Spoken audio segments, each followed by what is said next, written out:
Right, so item 1, apologies for absence. I think you just said that everybody's here, so right, good. Item 2, declarations of interest. Does anybody have any declarations of interest? Nope, none. Item 3, minutes of the meeting held on the 15th of October. You've got the minutes. Is everybody in favour of those being signed as a true and correct record? Everybody in favour?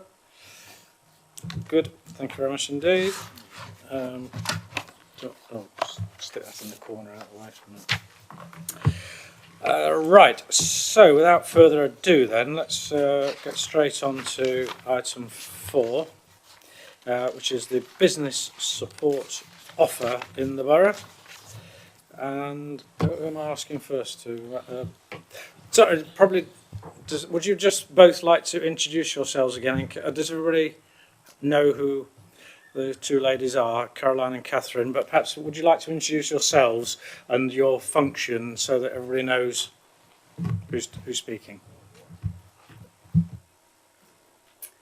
So I'm Catherine Evans. I'm Economic Growth Manager and also Transformation Service Manager at Rushcliffe. I'm Caroline Saxton. I'm Economic Growth Officer at Rushcliffe. Right, is Leanne going to... Apologies, Leanne, who's the Executive Manager Transformation, which covers this area as well. So that's why I'm here. Yeah. You're wondering why. Right, so is Leanne going to say anything? I'm just supporting. So right, so we're straight over to Catherine and Caroline, are we? Okay, we're in your hands, ladies.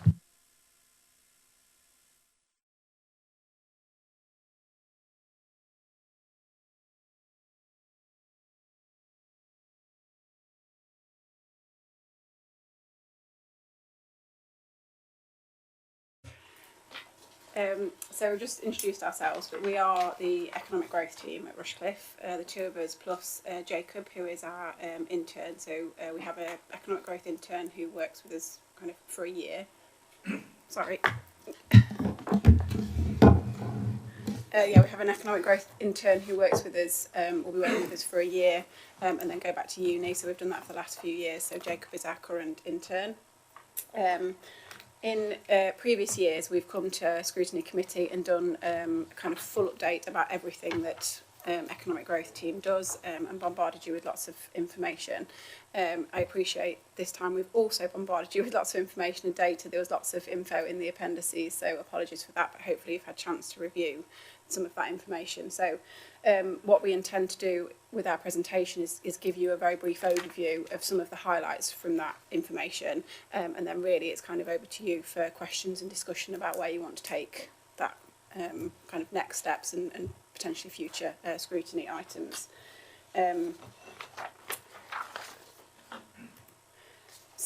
But to start with, these are our kind of priorities as an economic growth team, which kind of span obviously quite a lot of different pieces of work and projects. So Caroline and I thought we would just pick a few out to give you an idea of, beyond business support, the kind of things that we do. One of them that you'll all be, I'm sure, familiar with is the strategic and local growth boards that we operate. So it's the team that supports the operation of those growth boards. So they are in Bingham, Eastleek, more recently for the Fair and Pastures development at Clifton, Radcliffe-on-Trent and West Bridgford. And those groups are local councillors, parish council, borough council, county council representation as required, and then local businesses, local interested stakeholders, so health, education, and it's bringing people together in those areas that are going to experience growth over the kind of coming years, and how we can proactively manage that growth and work with those stakeholders around some of that. So examples of work that those boards have done is the master plan that's been produced for Bingham, Tudor Square master plan that's been produced, so West Bridgford and Tudor Square, some kind of proposed remodelling work around that to make that the link from Central Avenue to Gordon Road more accessible, more pedestrian friendly rather than car focused, and then the West Bridgford Commissioners report as well. Okay, a lot of my work over the last couple of years has been around the Copgrave regeneration. As you're aware, we secured local growth funding to build 15 employment units. This is all on the back of the housing development that was built on Hollygate Park. So as part of that wider regeneration scheme, we secured local growth funding and built 15 employment units on Collier's Way. As part of the wider project as well, we've done a lot of work in the town centre. We've done the regeneration of the top row of shops. There's the brand new multi-service centre with the police, health, library and customer contact point. And in October last year, the public realm work was completed with the car parking and the landscaping. We also built the business units above the refurbished row of shops. They're all fully let now. And next week we're going to planning committee with the final phase of the scheme, which is the last row of shops which we've demolished. We're hoping to build a sort of anchor, a large food retail store and 3 smaller units which will completely finish off the town centre. And if anybody's seen it, it's been fabulous. It's been a really good project to work on, and I'm pleased to have been able to deliver that. As part of the Copgrave scheme, we set up an employment and skills group because it was important as part of the development to give local people opportunities. And as on the back of that, we became accredited with the CITB client-based approach. So it's basically a framework. We work with the Construction Industry Training Board. So it's a mechanism by where, with big developments over £3 million, we work with the developers and we get them to put an employment and skills proposal in place. And then we support those developers in any way we can to deliver the outputs in their employment and skills plans. I'm not sure I've explained that very well, but it focuses mainly on sort of work experience, going into schools, engagement with schools, getting pupils to know more about the construction industry and offering both work experience and actual job outputs, apprenticeships, and things like that. So we've got an established group now. It's got local colleges, schools, Ready for Work Club, Positive Futures. There's about 16 of us in the group. It's the county council as well, and Building Better Opportunities team. We meet 4 times a year, focus on different projects, mainly around supporting the housing developments, but also things like we're putting on a recruiting talent event in spring this year to try and engage businesses in different areas of employment skills. So moving on to some of the information that was provided in your various appendices. So this is in Appendix 1, if anyone kind of wants to look through as we're going through our presentation. So this, in Appendix 1, the information also includes information about local residents, so employment and skills and qualifications of local residents. But what we're specifically focusing on here is the business data, because obviously that links more to the business support side of things. So 5,000 data. So all this information is from the Office of National Statistics. So 5,855 businesses in Rushcliffe, which is the highest number in the county. But as you can see, a significant majority of those are small businesses. So that's businesses with less than 10 employees. And then quite a very small number are large businesses, so those with 250 plus employees. So we try and engage, and we'll come on to some of that with all of those businesses, but that can be quite challenging, particularly with some of the small businesses who might be individuals working from home. So it's about trying to get our message out there and engage with as many of those businesses as we can. The 5-year survival rate of businesses is good compared to the county, and then you can see there the top 3 business sectors in Nottinghamshire. They don't unfortunately go down to Rushcliffe level, but is health, manufacturing and retail. I've this afternoon been to a meeting where we were talking about having a D2N2, which is Derby, Derbyshire, Nottingham, Nottinghamshire wide Brexit support programme for businesses, so running some workshops. So East Midlands Chamber are going away to review that, but the reason I'm telling you about that is because the East Midlands Chamber provided us with an update from their latest quarterly economic survey, which I thought was quite interesting for this evening's discussions. So some of the feedback that they've had is that the top three concerns from businesses at the moment is competition, access to skills, and the exchange rates. And the areas where businesses want support, so through training or one-to-one or workshops, is tax and insurance, cross-border trade, workforce skills and recruitment, and business resilience. So that's part of the work that the Chamber and organisations like the Growth Hub will pick up. So moving on, we've split this as we did with the appendices. So this is Appendix 2. So this is businesses, premises that the Borough Council owns. So we've, as requested by the Chair and Vice Chair, focused on business support from a kind of physical infrastructure buildings point of view, but then also the things like workshops and events and training. So some of the report and appendices covered details of all of the premises that we own across the borough, and we've put some pictures up because I'm aware that some people will be less familiar perhaps with some of these, but we own 80 units in Rushcliffe, and these are made up of 49 industrial units ranging in size from 1,250 square foot to 5,000 square foot. So the image in the top left hand corner is Collier's in Cotgrave, so our most recently built industrial unit. So that's an example of the type of industrial units that we have in the area. We have 11 retail units located in Cotgrave and Radcliffe-on-Trent. So again, the next picture at the top there is the refurbished units at Cotgrave. We have 20 offices in Cotgrave and West Bridgeford. So above the shops is the new Cotgrave Business Hub that Caroline has already spoken about. And then bottom left is the Point in West Bridgeford, which I'm sure you're all familiar with. I'm sure you've driven past it lots of times, but that's office building that we own. The one in the bottom right, is the artist impression images of the offices for Chapel Lane in Bingham. So there are in that 6 own front door offices on the ground floor and then serviced offices on the first floor.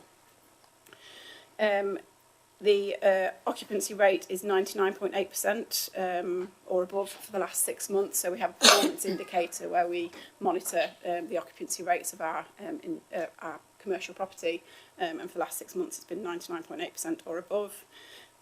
We also looked at the turnover rate over the last 5 years for our properties, and what we want to see is that there is a reasonable level of churn in our units, because particularly for our industrial units, they're all quite small, so they're intended for kind of start-up businesses that are growing. So the intention is that they will occupy that space, grow in that space, and then require larger space and move on, freeing up the space for another small business to come in. So over the last 5 years, 8 of the 30 units at Mambers, which is in Cotgrave, have changed hands. 6 of the units in Collier's have changed hands, so that's the new units that we've built, so that's obviously all happened quite quickly. And then 3 of the 9 office units at the Point have changed hands, just to give you an example of the churn rate that we have. As we've mentioned in the appendices, there are new units planned at Moorbridge in Bingham, 11 industrial units ranging in size from 1,000 to 1,500 square foot. So again, the very small industrial units. That's where we tend to, that's where there is a demand that we found in the market for industrial units. It tends to be a demand that commercial developers won't fill because of the time it takes to get a return on the investment, the higher costs it will be. So for 11 industrial units of the quality that we build, you have to put a toilet and potentially office space into every single one. That's very different for a commercial developer for building one whacking great warehouse that only has much less requirement for those sorts of costs. So it's higher costs, and then also the businesses that go into them will have a less kind of strong credit rating, so businesses, commercial developers will be less willing to have them in there because it's higher risk. Basically, they might fold, and then you've got a vacant unit. Basically, so new units at Moorbridge, Chapel Lane offices that are on the image there. And then, as Caroline's already mentioned, 4 retail units in Cotgrave, 1 food retail and 3 smaller retail units. Moving on to the privately owned units in the borough. So this was the huge table that was in Appendix 3. Apologies for all the little teeny tiny numbers on that table. But that's a full breakdown of all the privately owned units that are from our business rates records. So overall for Rushcliffe there was just 5% of industrial premises unoccupied. So we have high occupancy rates, but so does the commercial sector in Rushcliffe for units. As you might expect, the largest concentration of premises are in West Bridgeford, Ruddington, Bingham and Cotgrave. And the majority of units across the area are classed as workshop and premises, warehouse and premises and store and premises. And then I've also included the table that was in your appendices, which is the allocation of employment land on our strategic sites. So in the local plan we've got our 6 key strategic sites that have got obviously different numbers of houses allocated across those sites, and we alongside that put some employment land allocation. So its key focus really is trying to get some of that employment land developed, and that obviously there also includes the potential jobs that would be created from those. Moving over to Caroline. Okay, in terms of actual support, one-to-one support for businesses, we don't directly offer any direct support for businesses. We do all the signposting to the D22 Growth Hub. We've worked closely with them for a number of years now. Last year they applied for more funding and they're now going to be going until March 2022. They've changed the structure slightly. I've got more business advisors and we're currently working on a programme of events. They've also, so basically they offer 3 services: one-to-one business support, so any business can contact the Growth Hub and have free access to one-to-one access to an advisor who will either directly help them themselves or signpost them to other organisations. A lot of it is around financial support, business planning, things like that. We have held surgeries here where the advisor comes in and made appointments for individual businesses to come in. We promote all that on our social media. We've got a good relationship with their communications team and our communications team. So it's a lot about, although we don't offer directly support ourselves, the D22 Growth Hub are aiming to be the sort of one-stop shop for business support in the area. They're called the Growth Hub. They're interested in sort of productivity. So as part of this new 3-year package, they've introduced a business investment fund, which is basically it's grants for businesses between £3,500 and £20,000. It has to be match funded, and the way that they're operating this time is directly through business advisors. So the business advisors go out to offer support, and if that business is thinking of having capital outlay for projects, there's certain criteria obviously that have to be met, but through that sort of system they can have access to grant funding, which is basically the business investment fund. Also the D20 Growth Hub, they put on several events and workshops. I think we hosted 4 here last year, a range of topics, including sort of access to finance, social media work, things like that. We're currently working on a programme for next year, business basics, marketing, creativity. We do hold quite a few events here because it's an ideal location for events, and you know the Growth Hub like to use us. It's accessible, it's got different size rooms, you know, put on seminars or workshops, but also we have put events on in other parts of the borough using the Nottingham Golf Club and places like that. This new 3-year Growth Hub extension is actually incorporating what was the Digital Growth Programme. Rushcliffe was the only local authority who actually financially contributed to the Digital Growth Programme, which was run over D2N2 between 2017 and 2019. That meant that we got additional support for Rushcliffe businesses. We got additional workshops hosted around the borough, about 34 additional workshops. So it was a D2N2 wide programme, but because we'd put more financial commitment in, we basically got more in Rushcliffe. So the outputs that we got were 34 additional workshops over the 2-year programme, 124 businesses receiving support, and 169,000 in grant funding was secured. I think that was only over about 4 or 5 businesses. We've actually got a case study brochure, it's one I prepared, about some of the businesses that have been helped, sort of success stories either that have been to workshops or you know, seen improvements in their business as part of that programme. And now the Digital Growth Programme is continuing as part of the package with the Growth Club. So there's digital support in the Growth Hub package now, as well as the grant funding. The grant funding in the Digital Growth Programme was just for digital projects, but now it's all a bit wider. Now it's all been amalgamated into the Growth Hub. And then finally, we've got the Rushcliffe Business Partnership, which I'm sure some of you will be familiar with. It was launched in 1999. It's a not-for-profit organisation, and we provide a small amount of funding through a service level agreement to the business partnership. So they run informal networking sessions in West Bridgford, Ruddington and Keyworth. So they're once a month, and they're generally in kind of coffee shops in those areas. So any business in the area can turn up, grab a coffee and have a chat with another business. So it's good for kind of business to business kind of business. And then we've also with them arranged quarterly events. So we've had our last 2, they attracted around 70 businesses, the last 2 that we've had.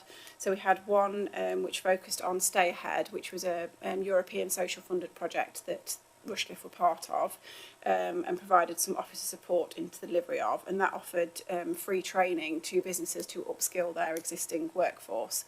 So we had an event with the partnership to promote that support that was available. And then towards the end of last year, we had a wellbeing at work event with the partnership, which focused on physical and mental well-being of employees. So we kind of get guest speakers to come in and speak. So we had Red Umbrella. Yes. I always get that wrong, sorry, need to check. Who do mental health first aider training. So they did a bit, but the sessions are always kind of a little bit of an update from somebody like Red Umbrella, and then again focus on kind of speed networking that's facilitated by one of the business partnership steering group. And then they've also recently hosted a afternoon tea at Trent Bridge. So businesses had to pay to attend that, obviously to cover the cost of the afternoon tea. But the idea there was to try and attract new businesses, because often what we find is those businesses that engage with the partnership, and probably with most things, are the same businesses that you always engage with. So it was trying to attract a different business, and that was reasonably successful at doing that. So it might be something that they look to do again in the future. And then other events that we've kind of done or support for businesses. So we've got a recruiting future talent event, which is being planned with the Building Better Opportunities programme, and that's in April this year.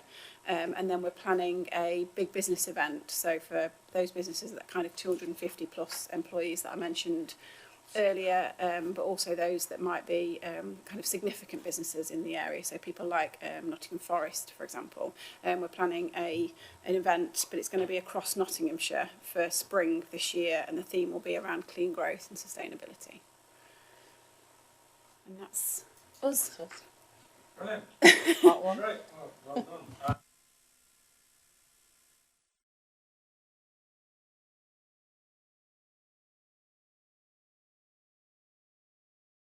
Being told off already. See. Sorry. One of the things that stands out is the Appendix 2, the page 15. and where it just says 100% occupied, 100% occupied, etc., etc. So that must be very much welcomed, and congratulations, because that's not the story all around the country. There are plenty of places and other parts of the country where industrial units are not 100% occupied at all. So I think that really does demonstrate a superb offer. Just part of, and you said 99.8%, which presumably takes into account the occasional small void when you're changing occupancy. Yeah, sure. But just out of interest, how is the decision made as to what size units should be built and offered? Or does Leanne want? Does Leanne want to answer that?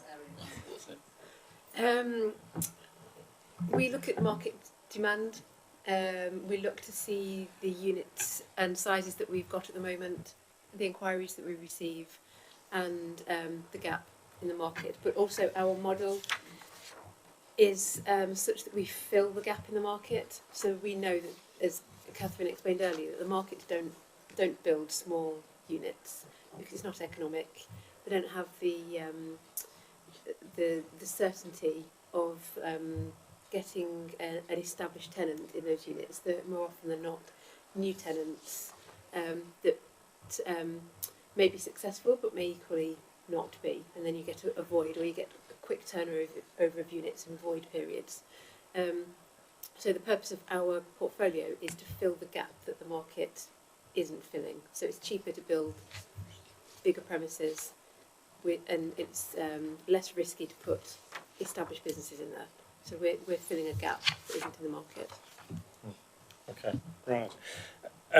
Just on paragraph 4.12 on page 9, and you talk about 7 inquiries having been received for business space. Is that low, medium, high? I've no idea whether 7 is good, bad, or average. We haven't done a comparison with other areas. That's information that our property services team collect. So that's inquiries that they've had through to them. But we didn't compare that to kind of other areas. I don't know if Leanne knows. It's a sort of a consistent level of inquiries that we regularly get year on year, or whatever the period was. Last 6 months, wasn't it? I think. Over the number of units that we've got, it's a reasonable number. So what happens is we get those inquiries, and then because of the turnover rate of the tenants, it's usual that we're managing to put those tenants into properties when they become available. And some of those inquiries might be from existing tenants as well, wanting to move into bigger space or move into smaller space. So sometimes we're supporting businesses who have struck difficult times. So we support them into a smaller unit, as much as we support tenants moving into bigger premises if they're growing. Mm-hmm. The business partnership. How do you actually measure the success or otherwise of it? So, I mean, are there any outputs that you can actually identify, or how do we decide? If somebody actually challenged us and said, "Well, why are you supporting the Rushcliffe Business Partnership?" Do we answer by saying because it produces X, Y, and Z? So the outputs that are included in the service level agreement with the partnership are around them delivering those networking sessions, delivering quarterly events, that kind of thing. So we don't collect data from that partnership beyond that, because it is intended to be an informal business networking opportunity. So it's not kind of necessarily to generate businesses, although it does do that. It does generate business for those businesses, but we don't collect data on that. Mm. Yeah. Councillor Bacon. You mentioned about about the funding that you give to businesses, and they have to is it match funding that they have to do? And what if they don't get match funding? So if they can't find another organisation that gives them match funding, do you not then support them, even if it's a good business? Is that how it works? So it's not us directly that gives we we give shopfront improvement grant funding, which we will come on to in our next presentation. But we don't give business support grants. That's through the D2N2 Growth Hub that Caroline was talking about. So the intention is that the match funding comes from the business. So if they're investing in the future of their business, we can match fund them with, or Growth Hub match fund them with the purchase of new equipment or something like that. So they might get it from another source, but the intention is that the business matches that. That's fine, thank you. Just one other, it's probably strategic, in terms of large developments around the borough, in other words, not the current industrial units, but where it's Fair and Pastures, or whether it be Sharp Hill or Gamston or whatever, where there are employment land allocations, is that all purely for private development, or will there be any, is there envisaged there's any additional council industrial development in that? Who wants to answer? Yes, it is. You're right. The large employment developments are generally private sector controlled and owned. We do monitor them, and we do try and engage, and indeed on the Fareham, for example, we were looking at potentially purchasing 2 or 3 units in that site that the council could own and work alongside. But they are big developments. I mean, I'm pleased to say that Cottgrave employment is going very well. Sharp Hill, Melton Road is going very well. The ones that we need to start to move on now are the Binghams and the Newtons and the Farehams and the Gamstons. But they, yes, the answer is they are controlled by the private sector, private landowners. We will encourage, as we do with housing, to try and get those off the ground, but they're sometimes difficult to do.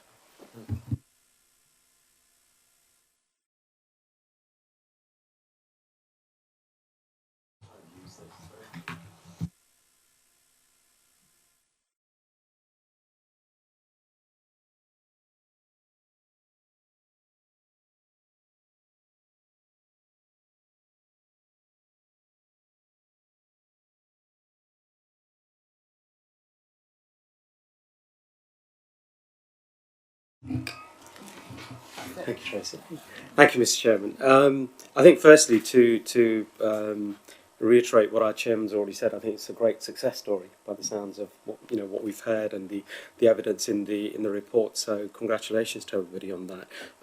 I have a couple of questions, if I may. The first one is regarding the churn that you referred to. So the churn is very good according to what the statistics are showing us. But the question I have is where is this churn migrating to? So is it churn which is internally going back into Rushcliffe, or are we losing it externally? So the question is really around what is our retention sort of strategy, I suppose, if you can call it that. It sounds a little posh way of describing it, but I would like to think that churn is good in terms of reallocating to new up and growing businesses, but hopefully those businesses as they grow are staying with us. So that's the clarification I was seeking. I don't have those figures with me, but we can find out because we always get sort of forwarding addresses and that sort of information from our tenants when they leave. Anecdotally, from what I hear, we do support a lot of tenants moving up and down in our own units, and often they may move if they outgrow our units, because we do have they are still quite small, even the biggest ones. Then they tend to be moving elsewhere within Rushcliffe, but outside of our own stock. But I can get you some more data on those figures. Thank you for that, Leanne. I think it would be interesting to see where that is migrating to. The other points that I wanted to raise were, Leanne, I think this was yourself. You were referring to what our chairman was asking regarding the strategy for identifying, the size of units and so on. So I think you referred to a gap and filling the gap. And again, all of this information is referring historically to how successful we have been. But what's our future outlook? What do we set ourselves any targets? Are we looking to fill a particular size of gap, or are we looking to compete, with the commercial sector in a certain way? It sounds like there is a lot of demand out there, and it's great that we're filling that demand. But I'd be interested to know how we're, measuring the size of that gap and what proportion of that gap we might be trying to target. Our portfolio has been made up over time in a sort of opportunistic way, rather than a strategic planning ahead way, because we've had funding for most of the premises that we've built, apart from the investment portfolio. So all the small industrial units, the premises at Cotgrave, it's all involved external funding to bring those forward, because even for the council to build those premises, the payback period is so far into the future that we hold the portfolio to do two things. It must bring us a financial return, but also we support business, and building those units and funding them entirely from the council. It doesn't hit the sort of economic aspect of that balance. The payback is something like 35 years before we sort of started to break even, which is why the market doesn't provide the units, because the capital cost is so high compared with the rents. So we're not looking to compete with the private sector, but when we have when opportunities arise, such as Cotgrave, we've looked to see how we can build premises that meet the market requirement, that we can seek external funding for, which we then deliver and then retain on our portfolio, so that we can then get this balance of supporting business and also getting an economic return. So the strategic outlook on that is that we're looking for the opportunities as they arise, rather than planning and saying we need something here, we need something there, we need something here. It's depending on other external factors and taking opportunity when it arises. Okay, thank you for that. If I may. Apologies, could I just add? I mean, a good example of that is Chapel Lane development in Bingham, where there is a gap in office type development, and we are looking to develop that as part of the overall leisure community hub arrangement. But commercially, there wouldn't be necessarily some providers who would do that, but we know that there's a demand there in Bingham for that market. Thank you for that clarification, Jan. I think it is a very successful story. So I suppose my comments are more geared towards how can we leverage further, without as you say, the further capital investment and payback of decades possibly.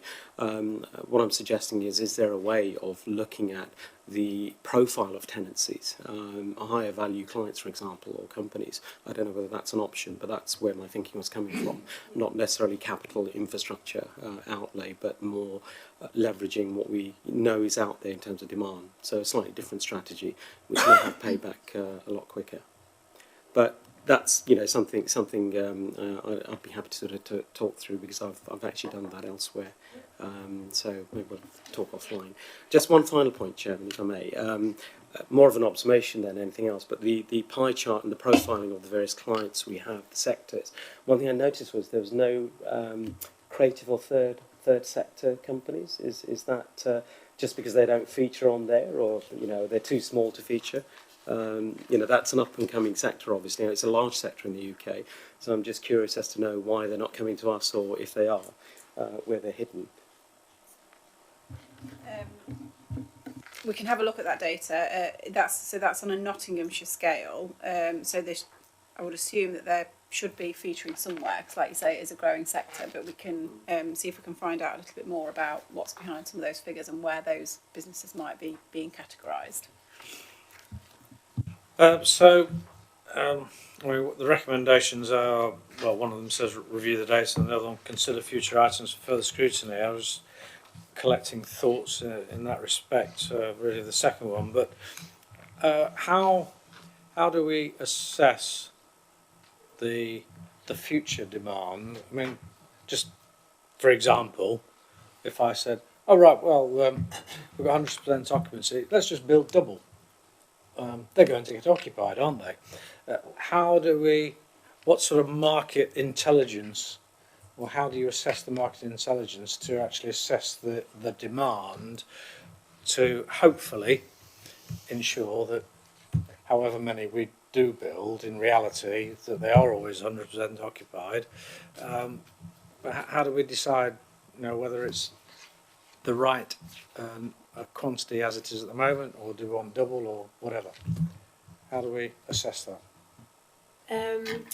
It's a place by place basis. So, for example, taking Bingham again, the units that we're intending to buy back on Morbridge Road Industrial Estate. So these are 10, 11 small industrial units that a developer is building out a larger scheme, and we're buying a small number of those.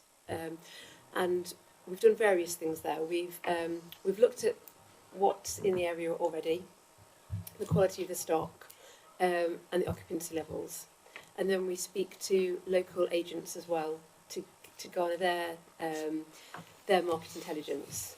And also the interest that we have from businesses contacting us on the waiting list. So we've got our own information of demand and people on the waiting list. We speak to the local market, and we also do our own assessment, looking at the marketplace and seeing what's there, what sort of area does it serve, what are the number of businesses that could access this rather than somewhere else, what's the quantum of space already, what's the quality of it, who are we competing with, and what are the occupancy levels at the moment. So we sort of look at that sort of market in its entirety, and then any other markets or any other towns or villages that are close by that might compete with it. So we sort of do that sort of whole holistic assessment before we undertake an investment. Mm-hmm. Mr. Brown. Thank you.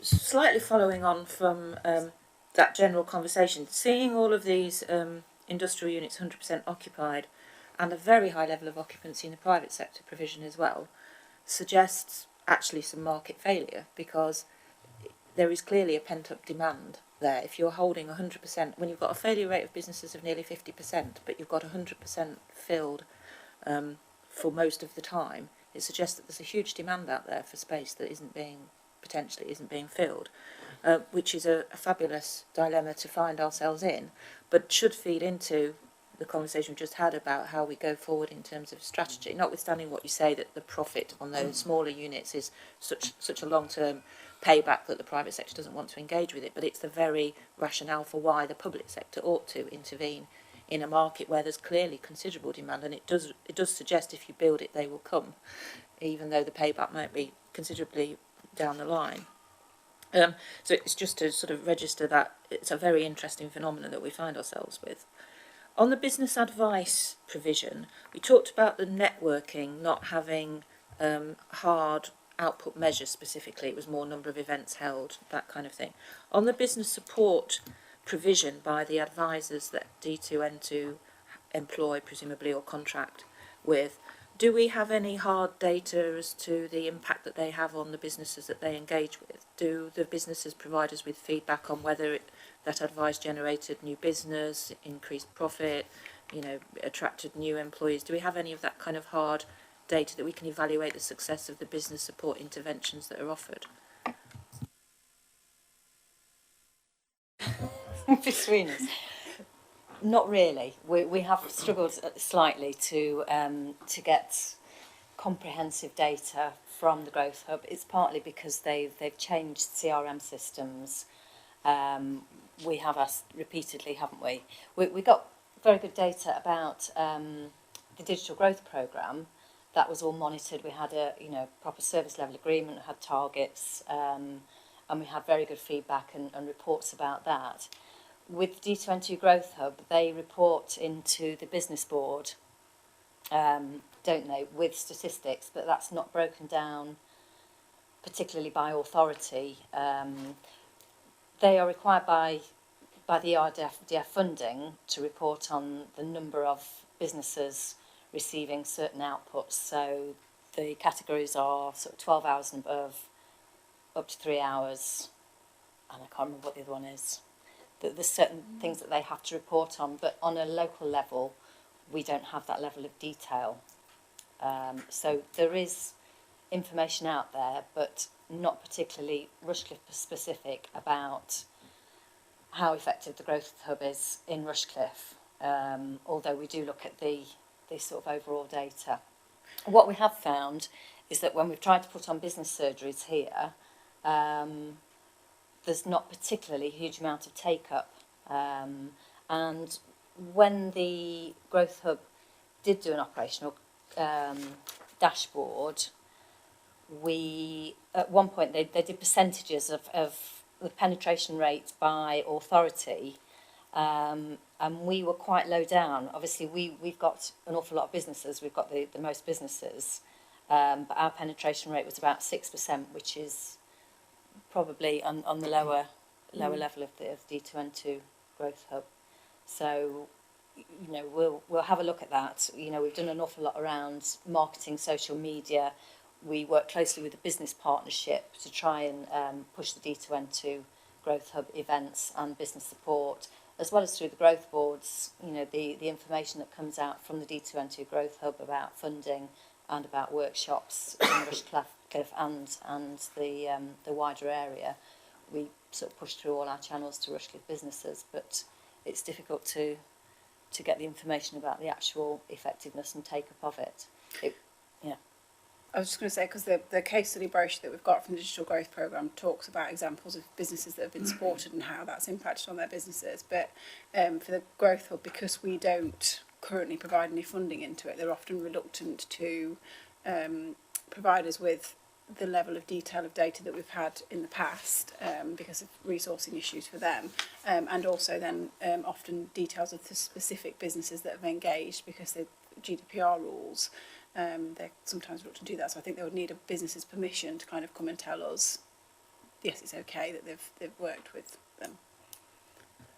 What that suggests is that what we're monitoring is input data. So how many hours your business support person stayed with you does not necessarily mean that it produced any useful output at the end of it. No. And I presume they are required to evaluate the quality of the business support offer through means of gathering data that improved the business performance of businesses, rather than just that they attended and spoke to them for a couple of hours, even if they can't provide that information on a business basis because of confidentiality issues, but that X number of businesses reported increased sales or increased profitability or attracted new staff or something like that. Is any of that sort of quantitative data available? The focus of the ERDF funding is outputs in terms of the numbers of businesses that you engage with, the number of hours that they are supported. Unfortunately, it is that type of data that tends to be what the Growth Hub collects. They are trying to move a bit more towards a kind of more targeted, because at the moment it's a bit of a blanket, anyone can access, everyone gets the same support, assuming you're an SME and not a big business. So they're trying to be a little bit more targeted in their approach now, so that they are targeting some of those high growth businesses that they can support, accelerating them on that journey to get some more meaningful outputs and help with that productivity issue that Caroline mentioned earlier. So, but they are dictated at the moment by the ERDF funding that they receive. Just make one final point.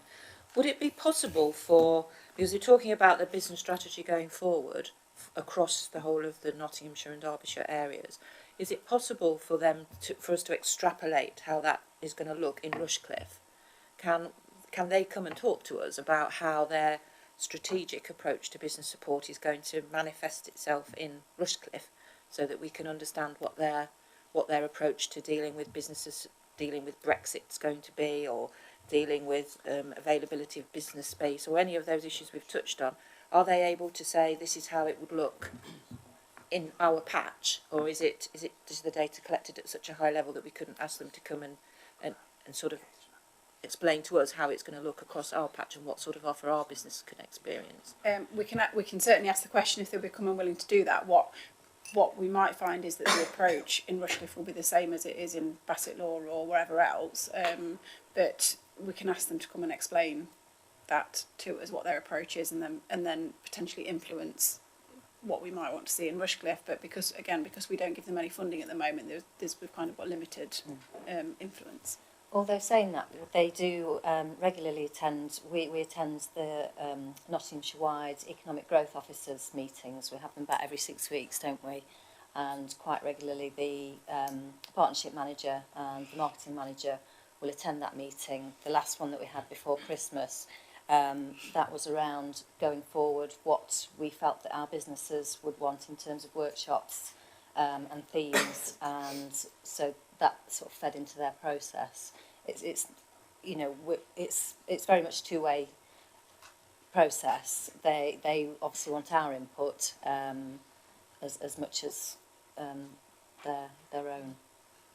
Thank you. So I'll put you on the spot. This is all very successful. The occupancy, the business partnership, D2N2, etc., etc. Is there anything that you think that we should be doing that we're not doing?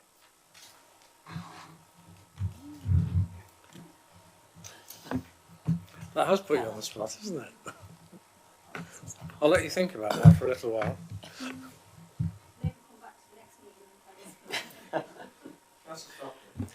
Thank you very much. So we're looking at considering future items for further scrutiny, and I think you've identified that you have no actual outputs that you measure from this activity that you engage in. It's very nice we run a social club for businesses to get richer, but what is that actually doing for anybody outside of West Bridgford? Because you're not going to the whole of Rushcliffe, even though it's called Rushcliffe Business Partnership. There's a community group in Bingham called the Bingham Business Club. Why aren't they getting support? How are you serving all of Rushcliffe as through that activity that you are doing? In terms of our developments, supporting sustainable growth is one of our corporate objectives.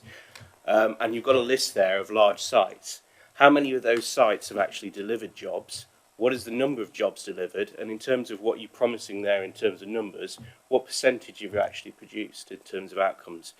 In terms of our corporate priorities, we're supposed to be helping young people achieve their objectives.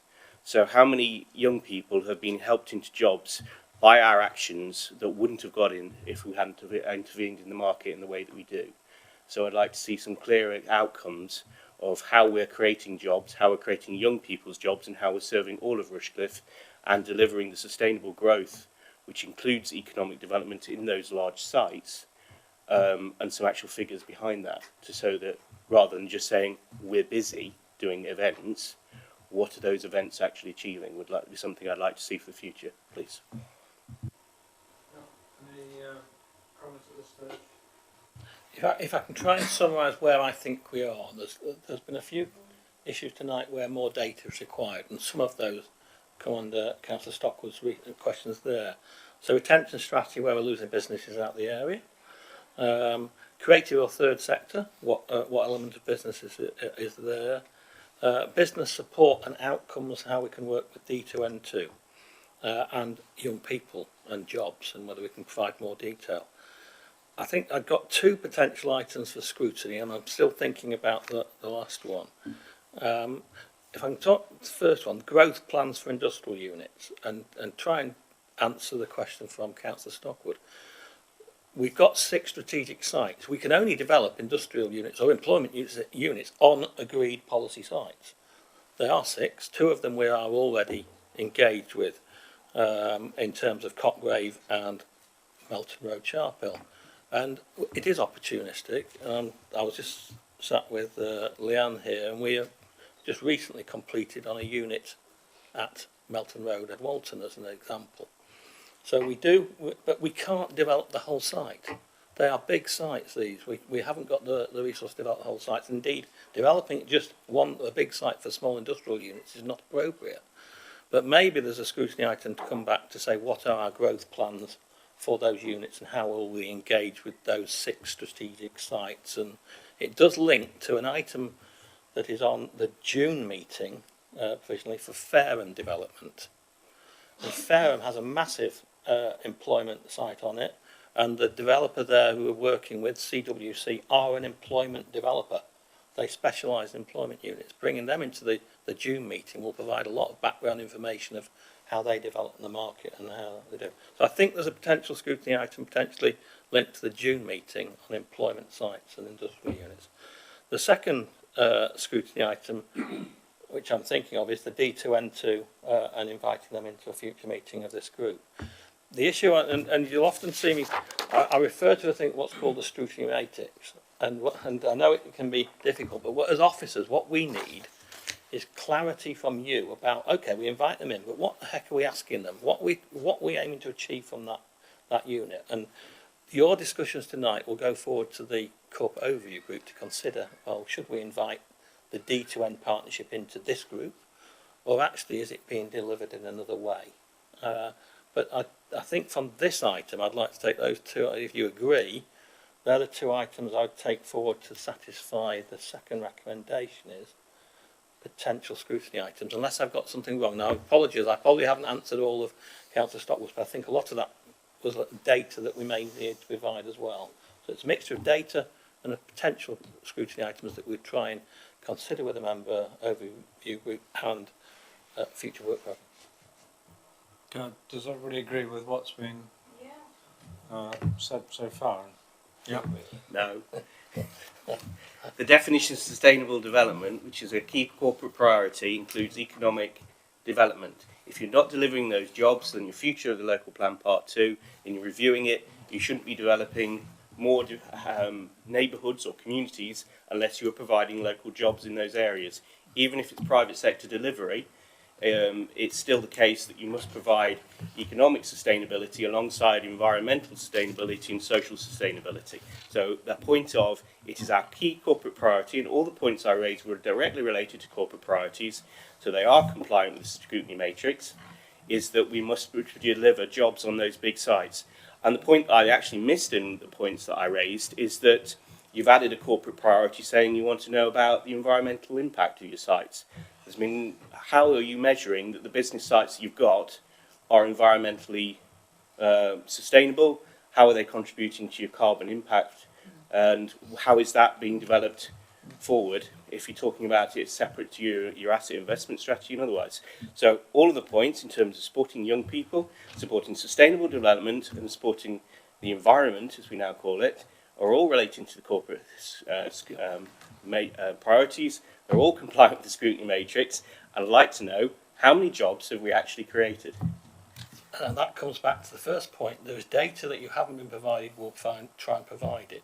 The second point in relation to they are all scrutiny items, but can I remind you on Thursday night we're discussing carbon management at the community scrutiny group.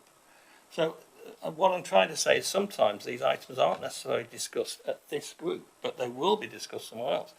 In terms of employment sites, we've just been through Planning Policy Local Plan, Part 2, Part 1, which has looked at the environmental sustainability of every one of those employment sites. What we're looking at now is delivery on those sites and whether they're achieving what they want. But there's been a lot of scrutiny on the local plan to get to the point where they're agreed.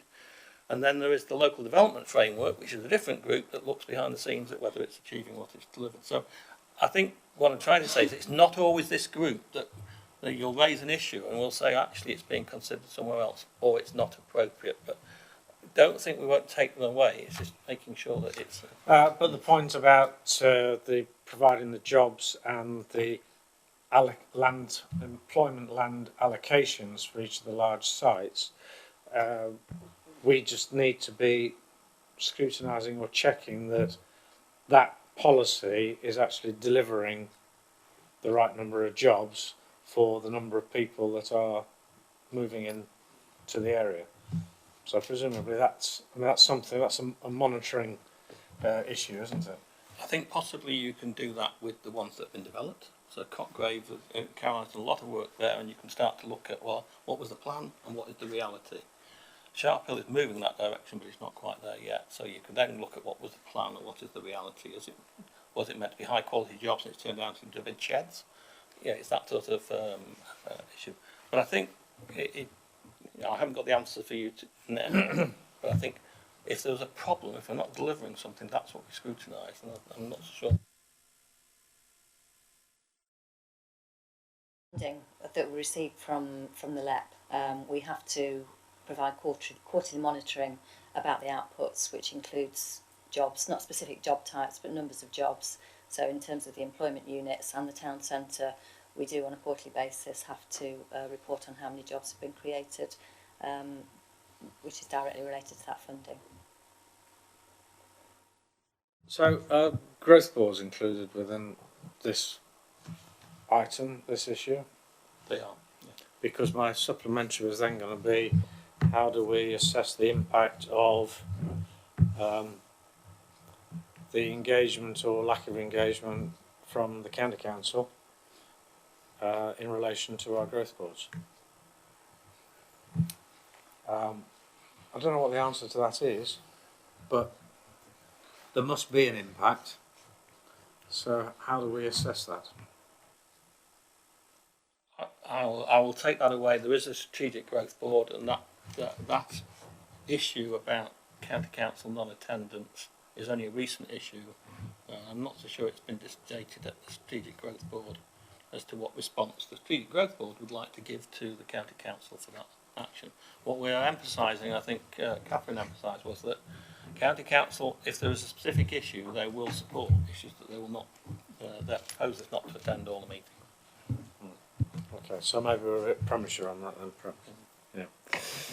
Right. Okay. So the two scrutiny items that you've identified, can you just summarise again? I think the acknowledgement, lot of good work, we're fully occupied. But what are our growth plans for more industrial units and how those fit to the key strategic sites that we're developing across the borough is one of them.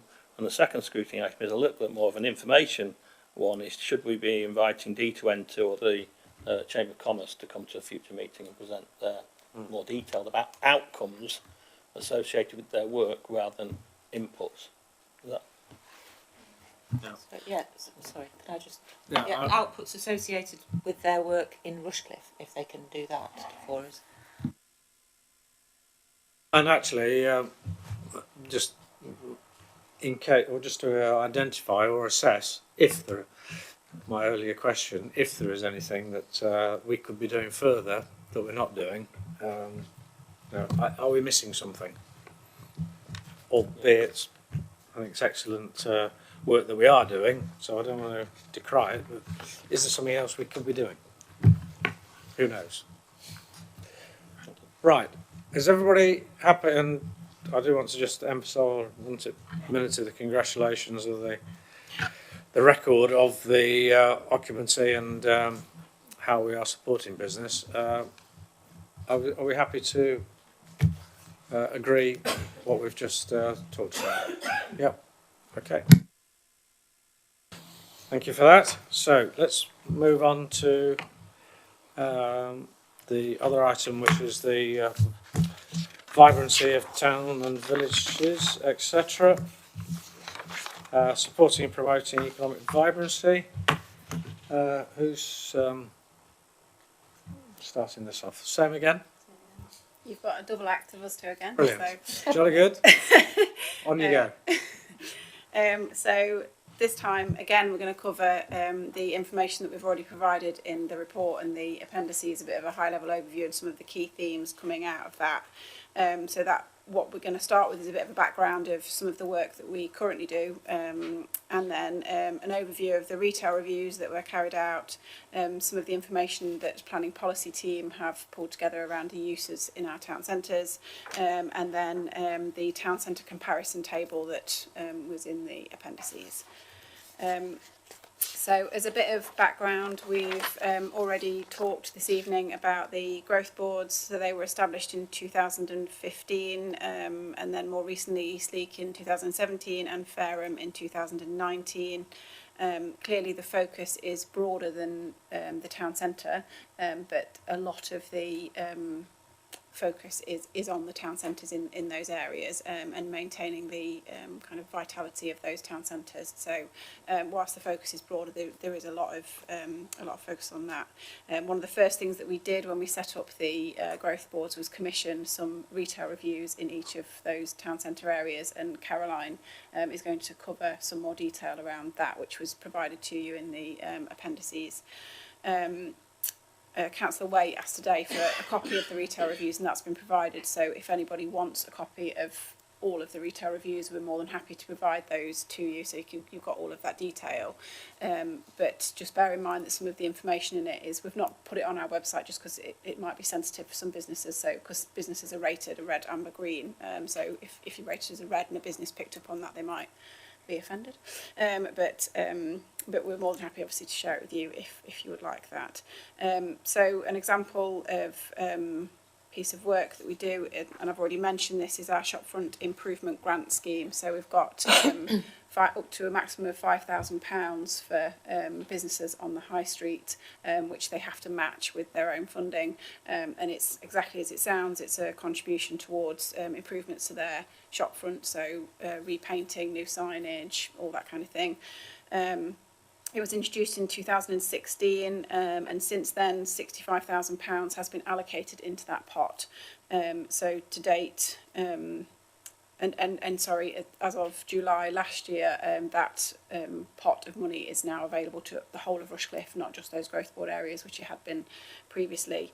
So of that 65,000, we've allocated to businesses around £48,000. So we've supported 7 businesses in Radcliffe-on-Trent, 6 in Bingham, 11 in West Bridgeford, 1 in Eastleigh, 1 in East Bridgeford. So that's a total of 26. We work closely with as well as through the growth boards, with the Ruddington Community Village Partnership that is established. I've been meeting regularly with the chair of the partnership and some of their other representatives.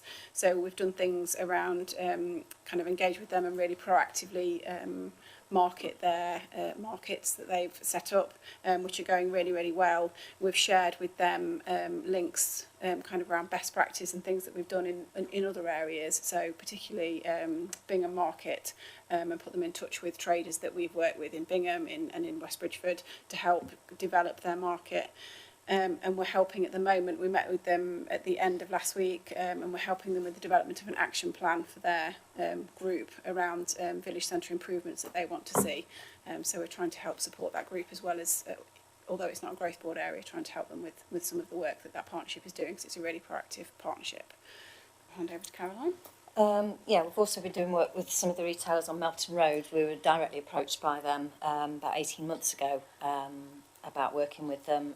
Since then, we hosted a small Christmas lights switch on. We did a Holly Jolly High Street trail with them. We stood out in the cold with Santa hats on, giving out chocolates.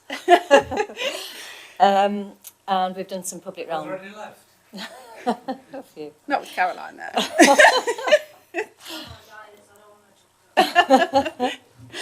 And yeah, we've done some public realm improvements, and we now having Christmas lights on Melton Road as well. So that's just an example of the work that we've done, sort of at the request of the retailers themselves. Although what we have found is that in the beginning they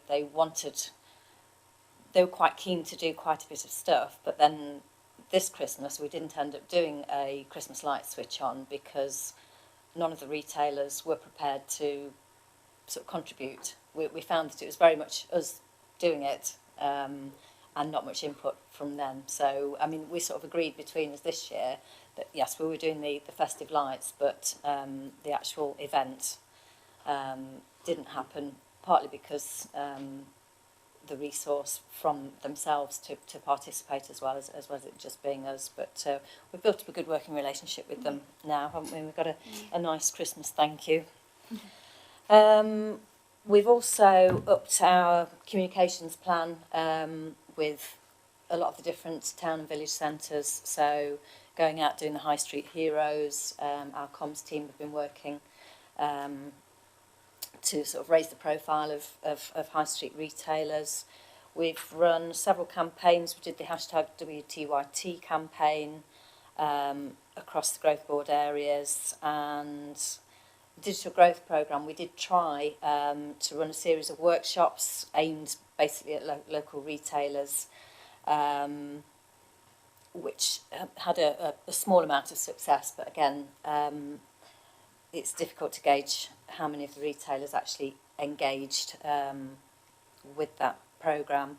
We've recently created the Westbridge Way website, which has been a success, we believe. We're still pushing that out on all the social media channels. As part of the Bingham Growth Board work, we have employed a new market manager for Bingham Market, a lady called Ophelia, who she started in May.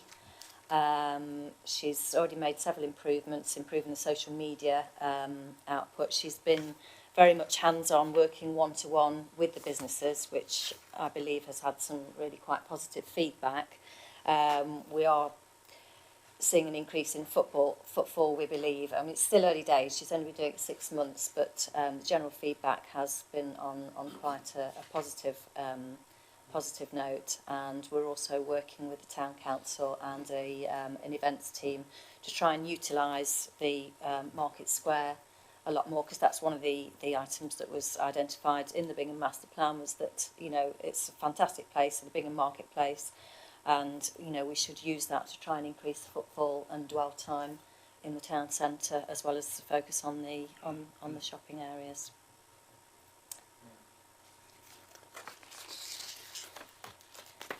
Okay, moving on to the retail reviews. They were undertaken a few years ago, back in 2016, so obviously quite a bit of the information is potentially updated, but the general findings at the time was that all of the town centres had low vacancy rates in comparison to the national average. We were sort of 4, 5, 6% vacancy rates compared to a national average of about 11%. Across all of the areas, there was a high provision of services, sort of estate agents, things like that, as opposed to than the national average. Comparison shopping was lower than the national average. That's your sort of going out shopping, buying nice things, and having a look and comparing shopping, as opposed to your convenience shopping, which is your sort of more day-to-day shopping. And the leakage rates for Rushcliffe as a whole is very high, partly because of the proximity and of Nottingham city centre and other shopping districts, going out to Grantham and Newark from the other way as well. There was a lot of data, a lot of it sort of general to the areas, and some recommendations on how we can move forward to support our sort of town village centres in terms of loyalty schemes, branding, working with the independent traders, the shopfront improvement grants, delivering workshops. We did deliver a few workshops not long after the retail reviews in Bingham, Radcliffe-on-Trent, Cotgrave, and we've recently undertaken the retail review in Eastleek as well. I mean, there is awful lot of information. A lot of it was really positive. They did rate the businesses on a red, amber, green scale. And good news, for the first time they were really surprised that in all the times that they've done their reports, there wasn't a single business in any of the areas which was rated red according to their traffic light system. The only ones that were rated red were actually empty properties, but there weren't any properties that were basically poor and bringing the area down, which apparently is unprecedented in the times that they've been doing the reviews. So moving on, in Appendix 3, we provided you with information around the use class of the buildings in our town centres. So planning policy team went out in 2016 and then again in 2019 doing a survey of our town centres, noting the use class of each of the buildings within the primary and secondary retail frontages. I have got maps of each of the town centres. If that would help, I can pass those round so you can see the kind of roads that are, there isn't enough for one each, I don't think, so if you can share, but I can circulate those afterwards as well. So you can see the streets that are kind of primary frontage and those that are secondary, so that gives you a bit more information behind all of that data that was included in Appendix 3. So this, I've obviously the tables that were in the appendices I've converted into this graph, which makes it look like there are massive changes, but actually the numbers are relatively low in each one, so the percentage may looks larger than it actually is. Excuse me. The other thing to note is that some of the differences between 2016 and 2019, there might be some differences because of the adoption of Local Plan Part 2. So the kind of primary, the scale of the primary frontage or the secondary changed in some areas based on the consultation and feedback that we had, and there may also have been some additional units in some areas, and then in the case of Cotgrave, the demolition of some units, so that might have affected the figures. But the percentages provides a kind of useful and helpful indicator of the health of our town centres. So what you would want to see, and what is shown in this, is that there is kind of a dominance of sort of A1 to A4 uses. So that's those things around A1 is shops, A2 is financial and professional services, A3 restaurants and cafes, and A4 is drinking establishments. And our planning policy guidance says that any kind of new development will be permitted in the primary frontage as long as it does not result in A1 use forming less than 60% of the total. It does not result in non-retail use exceeding 20%, and as well as that, it does not result in A5, so that's the hot food takeaway type provision, exceeding 20% of the total. So the A5 one is particularly important because if that kind of becomes a dominant one, it means that your town centre in the daytime will be empty because the hot food takeaways tend to open in the evening, so you'd end up with a kind of bit of a ghost town in the daytime. So making sure that that's on the lower end is important. So as the table and this graph shows, the predominant use in the town centres is A1, so that's things like shops, hairdressers, post office, sandwich bars, etc. So what obviously bearing in mind what Caroline's just said around the fact that what the Kaching report found was that we've got sort of an oversupply of services in our town centres, so things like hairdressers and estate agents that you might find traditionally on your secondary frontages rather than actually on the primary frontages, but it's still, I think, overall a positive picture. But in an ideal world you might move some of those, particularly things like estate agents, to an upstairs unit or to a kind of off the main high street for your traditional, to then allow your traditional retail uses to be on your high street. Having said that, speaking to planning policy, what they talked about was in future we might need to review some of those percentages for the high street because of the changing nature of the high street, so more leisure uses coming through and all that kind of thing. So those percentages that I've just quoted may need to change in future. So what we did was obviously from the town centre retail reviews, and then from something called the Grimsey review, which was a guy called Bill Grimsey, who was chief executive of some big retail businesses, did a retail review in 2018 of our high streets called the Vanishing High Streets, and again I can provide copies of that if that would be helpful, and that along with a report called the Local Government Association's Revitalising Town Centre document, coupled with our local information that I've just talked about, we kind of did a bit of a what are the kind of themes coming from that, what are the key features of a town centre that you might want to see that makes a town centre a successful place.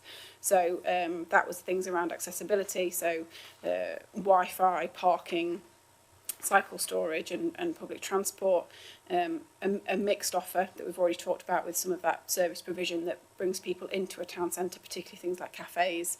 West Bridgeford is a great example of that, as well as things like public workspace, so somewhere where someone can rock up with their laptop and work, so that then generates business for those retailers that are on the high street, because you've got people on the high street in the daytime. Regular activities and events that bring people into the area, and we've already talked about that as Bingham as an example, but in West Bridgeford obviously there's quite a lot of events that happen, and that brings thousands of people into the area, which will bring benefits to the local businesses, and it's key that those local businesses are engaged with those events as and when they're happening. And then the provision of community services, so things like library, council contact points, doctors' surgeries, because again they're the kind of things that people come into a town centre for, and while they're there they might pop into the shops. So what we did from that, in Appendix 2, we had at the end kind of our comparison table of how those various larger town centres in Rushcliffe are performing against some of those indicators. So this is just a bit of a summary of that information. So as you can see, having the presence of a high street retailer, so kind of one of your bigger names, was something that is seen to be important. So in ours, it tends to be all food based, excluding Boots, and what should also be on there is Waterstones. But all areas have a co-op, and that's something that we've flagged as could potentially be a risk if that business fails. That would create a void in all of our town centres of a significant business. Banks and building societies, we've only got 2 of the 7 areas have one. So that's a national issue, reflective across the country, and it's the way that people now do their banking. It's all moving online. So the level of influence that we would have locally is I'm not sure. Car parking, always a contentious issue, I know. So the provision varies across the area, with charging in some places, restrictions and that kind of thing in place. But we have a very good car parking strategy, and the key focus of that is implementing charging that supports economic growth. So that is the focus of that charging strategy that we've got in place. Events across the area, so all areas have at least ad hoc events, but perhaps there might be an opportunity to do some more of that in some of the towns and villages. And then digital presence, so we've already talked about West Bridgford Way, and there's examples of other initiatives in other areas. So Ruddington, another example, they've got a social media presence, as have East Leek through their Traders Association. So different communities are doing things in different ways. The focus of that social media isn't necessarily the town centre. So again, thinking about the work we've done with West Bridgford Way, there might be an opportunity to extend that potentially to other areas, and that might be something for future consideration. But that's kind of us, and I thought I'd leave it on that one because that might be something that that table want to talk about. Great, thank you very much indeed. Well, it's a similar sort of story to the previous item, really, or a similar flavour. I think it's absolutely amazing that the level of occupancy that Rushcliffe enjoys in the retail market and the high streets, compared with, again, other places around the country, and to have that comment from Kaching that it's unprecedented, I mean, that's absolutely amazing. Just anecdotally, I recently had the misfortune to walk along Bradley-Smith Gate in the city, and also conversely, at the other end of the scale, a week or so ago went to Oakham, lovely market town, and last time we went to Oakham, all the shops, well, pretty much all the shops were occupied, and I counted 8 or 9 empty shops in a place like Oakham, which absolutely astounded us, because you'd have thought that was a vibrant market town, that everybody wants to be there. Bradley-Smith Gate, probably half the shops are now vacant, and yet, 5-10 years ago, that was thronging and absolutely packed. So, in that sort of context, to find that Rushcliffe's still enjoying this level of occupancy is absolutely amazing. But again, whilst that's a fantastic, good news story, obviously the danger is of complacency, and what can we be doing to keep a check that level of occupancy does stay high, and how can we be alert to changing retailing behaviours? We already know, and it's obviously everybody knows, that the online shopping, etc., is causing havoc with the retail market. But we're guided by market forces, aren't we? We don't dictate shop rentals. our only possible course would be we need to be keeping a check on business rates, but that's just a small item.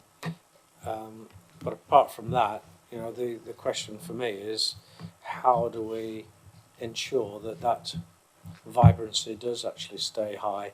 I can't remember where I read it now, in a paper a couple of days ago, where there are retail premises are finding different ways of attracting people, not just having a shop, but actually having events.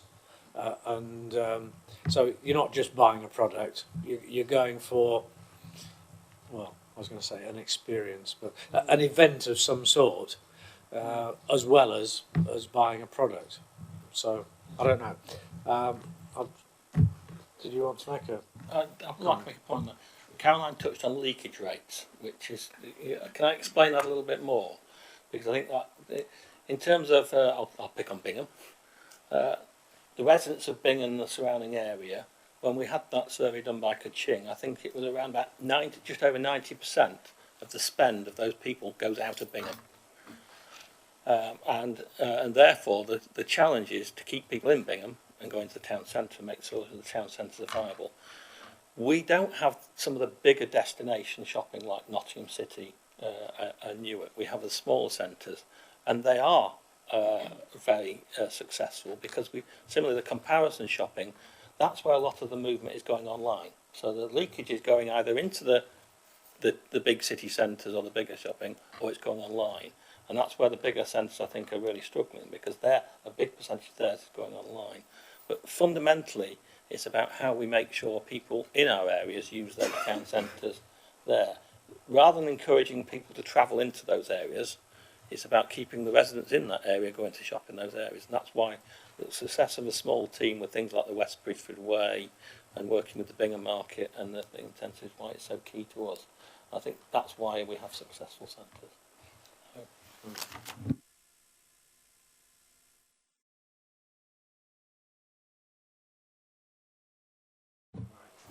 Thank you. I'm looking at the second item on there about banks and building societies, and it's gone down to 2 in the 7 areas. And Eastleigh, we don't have a bank. Post office is the substitute. But I've been reading a lot recently about ATMs and them disappearing from villages, and they're a vital thing for people who, you know, we've still got a generation that likes to use cash. And I wondered if you had any policies or ways to help maintain those machines in the more rural areas.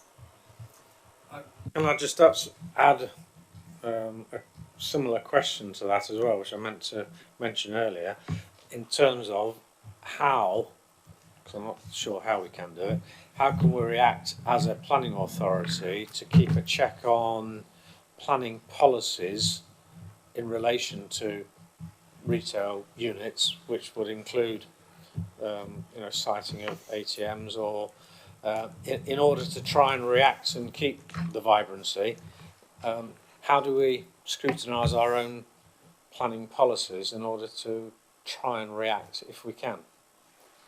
There's a few questions there. Planning policy is renewed every cycle, 5-6 years. So when we did our core strategy, a lot of the work was retail across the Greater Nottingham area, as retail studies and looking at the trends in that. So that's how we scrutinise planning policy. It's scrutinised through very open reviews and studies that all form part of the local plan. Coming back to the ATM issue and the bank issue, I think that's a very good point. And maybe a solution could be that we could be starting to work with our local retailers to encourage people to go into the town centres, because they could offer a cash sort of service in the absence of any ATMs. I don't know, but I think we're going to have to start looking at different mechanisms of how we solve that problem. I don't know, around this table, I hardly use cash anymore. I'll be brutally honest. I nearly pay for everything on a card, and I think that, so I can understand that ATM usage is going to go down. So we're going to have to think of alternative solutions of how that's but you don't just use an ATM just to draw out cash. You use it to obtain information about your account as well, don't you? I don't. Yeah. I was just going to add on that. It's just a kind of anecdotal thing. The Bingham market manager reported to us. I think there's a ATM in Co-op or Sainsbury's. I forget. And both. There you go. See.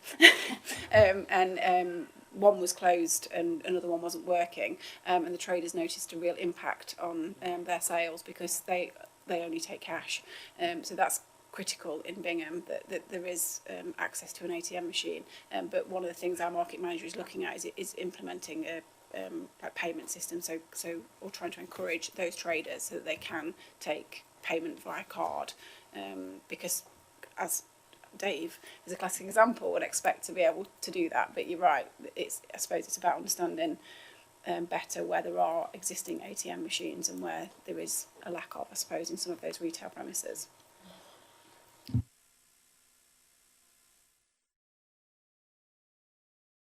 Thank you. I think the balance at 4.8 is actually quite interesting because it doesn't tally with the findings of the what's his name report, Grimsey report, in terms of the fact that the emphasis is on retail when we know that the emphasis is likely to change in terms of the use of the high streets, and that non-retail users, experiencers, nail bars, yoga lounges, whatever they are going to become increasingly the reason that people go to the high street in the first instance. And I would like to see that along with something else to be dynamic, because if that's set in 6-year cycles, you know, you could find yourself.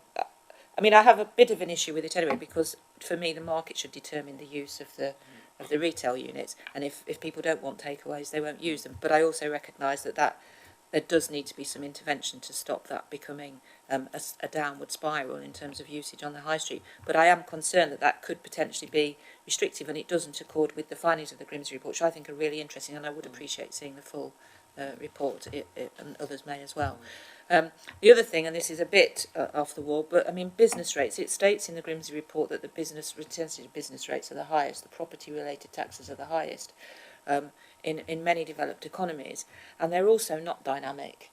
So we can't use that as a tool to affect the usage. So if we said we have too many of this and not enough of that, or there are not enough opportunities for X, Y or Z, we could use the business rate policy to try to encourage certain types of businesses and dissuade or not encourage other types of businesses. And I think there are a lot of, we don't have, because we're a free market economy, we don't have a huge number of mechanisms by which we can determine what landlords choose to rent to what companies. But there are some things that we've got that I don't think we use imaginatively enough to help support the aspirations that we've described here. And I would like to look at whether or not any of those things can be slightly more dynamic and less set in stone, to reflect the fact that things are changing quite rapidly in terms of the way that we use high streets and the way that we spend money, as you say, in terms of ATMs. I think that's a really interesting point, because most people would use their phone now. So there's a demographic that potentially use the ATMs that are going to be cut out. And there are also small businesses like market traders who cannot afford the expense of having a card reader, as they currently are, because they're quite prohibitive in use for many small businesses. So I think there are lots of those little things that could make a big difference to the dynamics of the high street that maybe we can influence, even if we don't have a huge number of levers available.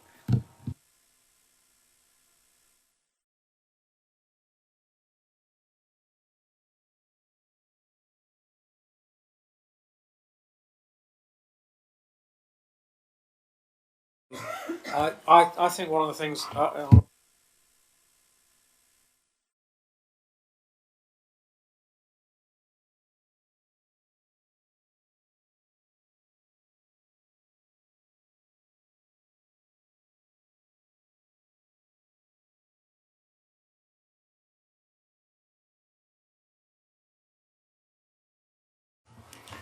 Councillor Stockwood looks jump in and disagree. Well, you all voted for the local plan part 2, which was only a few weeks ago, where you got all those maps anyway. So you all agreed this policy. Secondly, if you're going down that route, then that directly contradicts what the Bingham community actually wants in terms of, as expressed within their community-led plan. They do not want the wide range of uses. They want the A1 retailers in the town centre. Primary frontages are a limited resource, and therefore what the actual Kaching report says is that we should be working with the main landlords to ensure that A1 retailers stay in the town centre, and the method of local communities doing otherwise is the neighbourhood plan process, which you can do as if your local community wants to have a town centre of nail bars, then you could do that through a neighbourhood plan process, which you can do as and when you feel is appropriate. So I think there is the mechanisms there to change. What we're doing here is trying to protect a mix of A1 retailers and otherwise in a limited resource of the primary frontages. It's the agreed policy of the council, and in terms of Bingham, the community-led plan made it very clear that people wanted to see the mix and not be driven by who's willing to pay the most. So I think I support the villages, the people of Bingham actually. So. Nothing of what I said is in dispute with what you've just said, because I couldn't care less if the local plan part 2 had been adopted yesterday. Something might happen in the next 2 months, because that local plan part 2 has been worked on for the last 200 years, and something could happen in 2 months. I suggest Redcliffe forms a neighbourhood plan group. Something could happen in the next 2 months, retail-wise, that we might start to think, well, hang on, maybe that policy needs looking at again. So I think it needs to be a continuous monitoring to make sure that we are keeping up, and there isn't something that's going to be detrimental that's actually going to stop or reduce the vibrancy of towns or villages because of a policy of some sort. I think I agree with both comments, and indeed Catherine said that planning policy even acknowledged that there needs to be dynamic flexibility in this arrangement. That's one of the reasons why we're setting up growth boards as well. It's trying to make sure that we're on top of it before something happens, so we're aware of it. So I think there are mechanisms in there without just labelling it all down to planning policy. But Councillor Tocker was right, that has gone through a level of examination, as a neighbourhood plan has, which then can be supported and be challenged when you get something that you don't want. There might be good reasons when some issue comes in the town centre and you really want it, and you can go against policy, but you also need mechanisms. If something comes forward that you don't want, you can actually defend it and say that's not right. So I think that there are mechanisms for dynamic town centres, and we have got some very good town and village centres. I'm trying to pick out whether there is another scrutiny item in relation to this. I'm not sure. I think there's a potential one, emerging one about banking, and about how we support our retailers and some of our markets, about how they can take cardless payments, and indeed how residents can get cash, whether that is becoming an emerging issue for the future of our borough, when I actually think we've only got really full-time banks in West Bridgeford. I think we may have a part-time one in Bingham. There was one in Ruddington, isn't I think one in Wellington's closed. I think it's a building society in Ruddington. Building society. And obviously there's post offices and others. But I think that in terms of scrutiny, there's a potential issue around that element. And then there's some data issues, the Grimsby report and the retail studies, and whether there's a potential, is 2016 going to dynamic? At some point, should we be recommending redoing those retail studies to see what's happened? Then you've got a little bit more evidence to say change. So maybe a recommendation to consider that as just again, anecdotally, in Radcliffe-on-Trent, what was the Nat West is now the Atrium restaurant, bistro, cafe, whatever. Yeah. But one of the conditions of the sale was that the ATM that was in the Nat West is retained in that building, but only for 5 years. So I suspect that, and that was about, a year ago? So in 3 to 4 years' time, that ATM will disappear. But who knows, in 3 to 4 years' time, maybe cash won't even exist. I don't even know.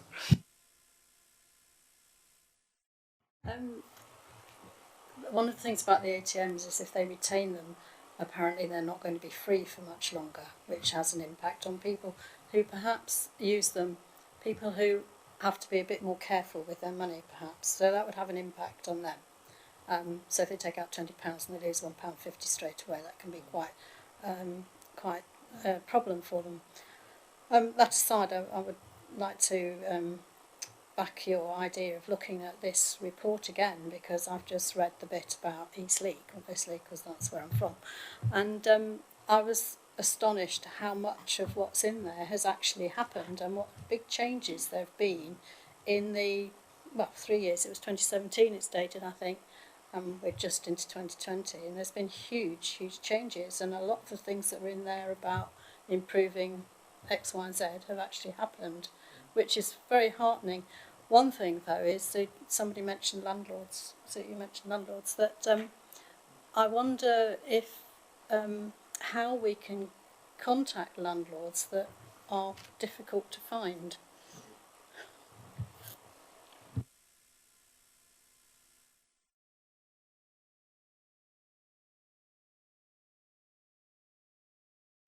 Have we identified anything that we want to come back for?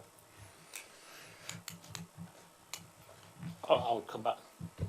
I'll come back to that potential one about use of cash and how that will impact on the borough as being a potential one that we can take away and consider how that could become checked. I think it's maybe a bit more information about how other areas are faring and whether there's an issue there. But I think a lot of it is about, unless there's a specific issue. That was an issue I picked up, and I'm always looking for scrutiny. What's the issue and how are you trying to solve it? I think part of it is about this. It's not really a specific scrutiny issue, but it's just how do we actually keep a check to make sure that it is staying vibrant, and what do we do about it if it starts to change? I'm not saying that's a specific scrutiny item, but it's something that as an authority we need to be aware of and constantly checking ourselves. Okay, right. Well, sort of congratulations again. Keep up the good work.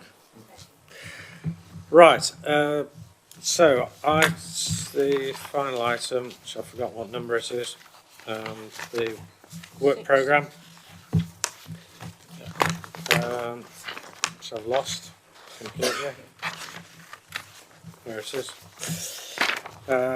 Right, so in March, I don't know if you all remember, but at the previous meeting, when we looked at the Abbey Road Depot development site, we agreed that we would like to invite the developer back. So that is for the March meeting, to actually meet the developer, and also to look at customer service and digital transformation. And there was a little bit of a query over that as to exactly what it is we wanted to look at. Exactly that. I mean, I think you've had two comprehensive presentations about what we do in business offer and trade and retail. Is that sort of thing you want for digital? I'm trying to find my customer service and digital transformation. Do you want an overview and then you can look and see if there's anything specific you want to look at, or is there something very specific in digital transformation that you are concerned about and would like some detail coming back? And really over to yourselves on that one. I can't remember who actually suggested it in the first place. No. I will raise a point. This is the first year, and in fact we're only on the second meeting of this group, and it's a 4-year programme, so it's not a problem to have an overview that you can then bring back a certain item in 6 months after that, when more information is there. So it's not, because I think included within this, and I would suggest it's probably early days at the moment, is the customer service aspect. Potentially, we know we've got to relocate our customer contact centre because of the police moving out, etc. So, what is the offer? Scrutinising whether it can be a one-stop shop, because at the moment the county council aren't party or aren't part of that, for the general public, they don't know who does what, and should we be looking at a one-stop shop service that includes everybody? But that's early days for us at the moment. I think that's something that we need to know what the final product of the customer contact centre is going to be, don't we? But in terms of digital transformation, that is surely about, isn't that about transactions and keeping abreast of the latest technology?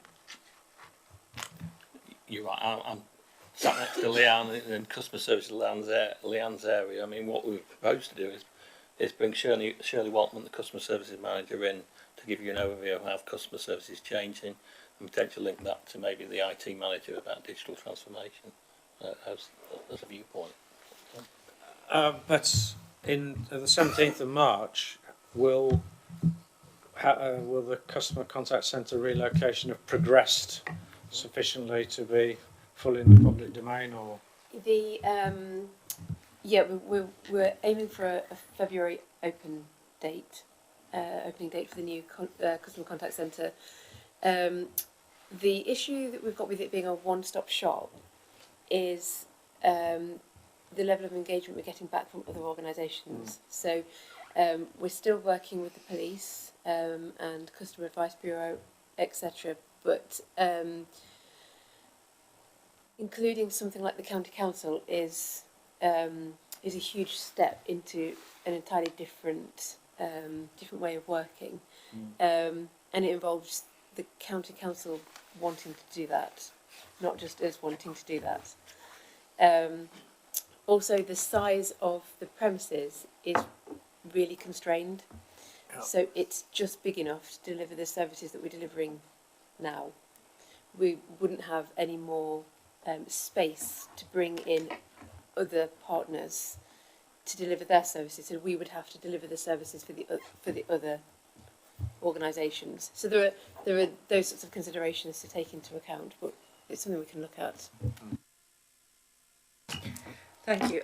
I personally, and I don't know how other particularly new councillors feel, I don't know the scope of this challenge for the council. So I, for one, would certainly welcome just an overview of what are the challenges, what are the issues, and what are the objectives we're trying to achieve through digital transformation and customer service, because I don't know the scope of it. So for me personally, it would be very helpful to get an overview of what the issues are, so that we can then start to identify whether there is something there that we can helpfully examine. Yep. Yeah, happy to bring an information type paper to a future meeting. Digital by design is broader than just customer services, so the two are sort of. Yep. Yeah. Okay. June, what was the next? Now, apologies, in your report, you've only got March, but because the calendar for the next municipal year hasn't been out yet, but we will have meetings in June, October, January and March 21. I'm currently looking at, based on discussions at the meeting, I'm looking at June having, as I discussed, the Fareham developer coming to talk to you about that development, maybe linked to D2N2 if we can encourage a D2N2 representative to attend. Potentially then in October, I'm just putting that because I'll re-emphasise it's a very small economic development team. I mean, they can't spend all the time on this, but I'd put industrial units potentially to come back in October about the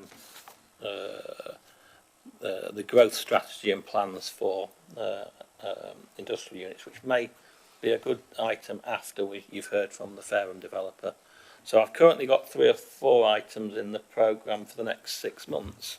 That doesn't mean there's still capacity there to bring more in later in the year, but hopefully agree we're about 10 to 9. You've had 2 items tonight. I think that's about a realistic number for a meeting where you can get some discussion going. If we put more than that on, it becomes a bit of a race through, and you don't get any chance. So if you're happy with that. Yeah, well, I think if people could just give detailed consideration to any future items and bring them to the March meeting. So when we discuss the work programme, if there are further items that we want to look at, then let's debate those and let's consider them. Okay, right. Well, thank you very much indeed, everybody, and thank you, Economic Development team, and keep up the good work. And thank you for your attendance. And I declare the meeting closed.